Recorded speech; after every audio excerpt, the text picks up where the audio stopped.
Well, welcome to day 2 of the Vows 5-Day Challenge. I'm so excited that you chose to come back for day 2, and I hope that after you put into practice giving thanks for who your spouse is, you felt a change in your marriage. And if you didn't, don't worry. Keep reading that list every single day for the next 3 weeks and watch what happens as you give thanks for who your spouse is and not judge them for who they are not. Well, in day number 2, what we're going to talk about is our feelings and our behaviors. You know, when you first met your spouse, my guess is that you felt an attraction toward them. Maybe you felt butterflies in your stomach when you had the chance to speak with them for the first time. You had these feelings that were going on that caused your behaviors to change or alter in order to follow your feelings about who is this special someone that I just met.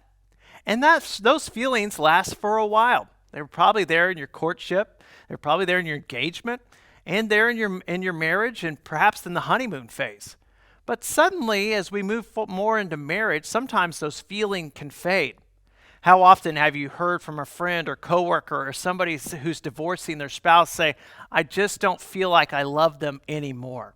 I just don't feel in love with this person anymore." And for many, that's actually a grounds for divorce. The feeling of love is gone. But friends, what has been set up in a marriage relationship is this, that in courtship and dating, feelings go first, behavior follows. I feel something for this person, and I'm going to behave differently for them. But in marriage, it changes and it's differently. I behave towards someone, and my feelings follow. So courtship, feelings first, behavior follows. In marriage, behaviors first, feelings follow. And so if you will practice the behaviors of love, those feelings can come many times quickly back into the relationship. I'm always interested when I feel like I have a cold heart toward Jacqueline or we're just not connecting. If I will do something loving toward Jacqueline, those feelings of love come back pretty quickly. Now, the hard thing is that I have to recognize it, and I have to swallow my pride, and I have to do those things. I heard a story once of a guy who told a pastor that he wanted to divorce his wife. He was miserable. It wasn't going to work out. He was done. And the pastor said, "Will you give it 30 days and try something?" And he thought, "Sure, why not? I'll give it 30 days. And the pastor said, "Anytime your wife asks you to do something, do it. Say yes to your wife all the time and see what happens." The end of the 30 days, the pastor saw the man at church, and he said, "So are you still planning to divorce your wife?" He said, "Divorce my wife? Why would I ever do that? We are the happiest marriage that we've ever had in our whole lives." What happened? He decided he was going to do the behaviors of love, to look to agree with his spouse, to serve his spouse, and suddenly those feelings came rushing back.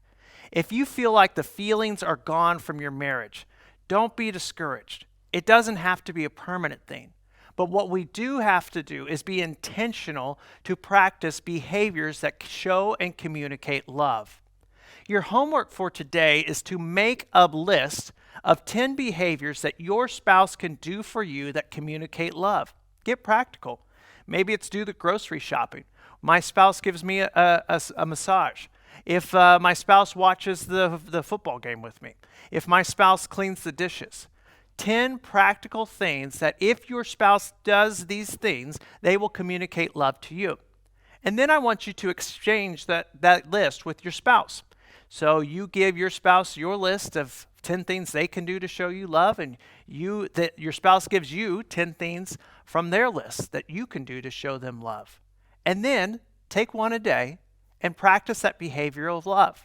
And if over the next 10 days you do one thing a day that communicates that you love your spouse, friends, your feelings of love are going to skyrocket and go through the roof. And if you put that on top of each day, giving thanks for who your spouse is and not just judging them for who they are not, you are quickly on a path toward having an awesome marriage that God desires for you. Sounds simple? It really is. But it's true. Your feelings will follow your behavior. If you don't feel love toward your spouse, try practicing the behaviors of love and see what happens on day 2.